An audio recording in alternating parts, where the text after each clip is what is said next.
C'est reparti pour un choc de simplification. Le gouvernement présente ce lundi son projet de loi sur le droit à l'erreur, qui vise à améliorer la relation entre l'administration et les usagers.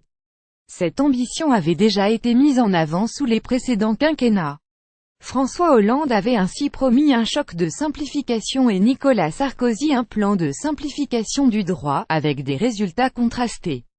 Cette fois, le texte promis par Emmanuel Macron veut initier un changement de philosophie dans les rapports avec l'administration et considérer l'usager ou l'entreprise comme étant de bonne foi dans ses démarches.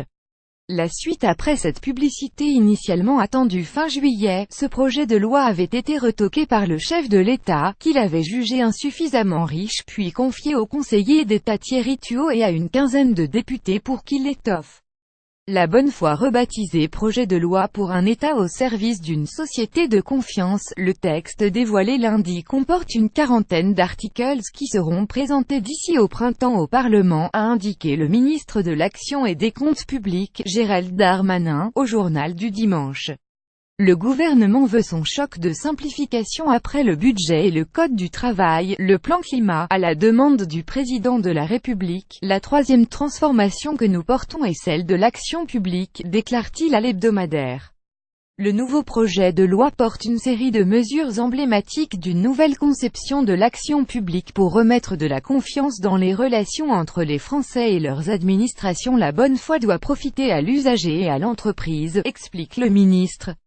Toute personne physique ou morale ayant involontairement méconnu, pour la première fois, une règle applicable à sa situation, ne subira ainsi plus ni amende ni privation de droit si elle rectifie son erreur, à son initiative ou quand l'administration le lui demande.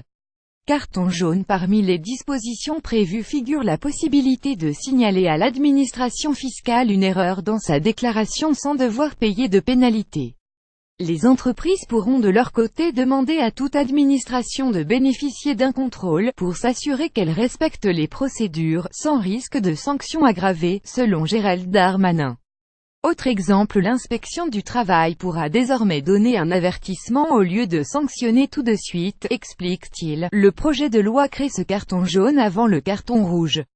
Selon des sources concordantes, l'extension du rescrit, qui existe en matière fiscale, à d'autres administrations devrait aussi figurer dans le texte, méconnu et parfois regardé avec méfiance. Le rescrit permet à chacun d'interroger l'administration au sujet de sa situation sur l'application des règles fiscales. L'administration rend alors un avis qui est opposable en cas de contrôle.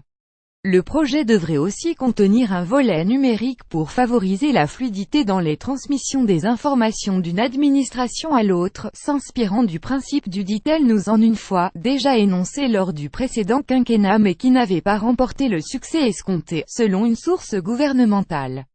Plusieurs dispositions prévues dans le texte ont, par ailleurs, été expérimentées ou ont vocation à l'être. 1,5 milliard d'euros. Ces annonces ont été accueillies prudemment du côté des entreprises, échaudées par les promesses passées.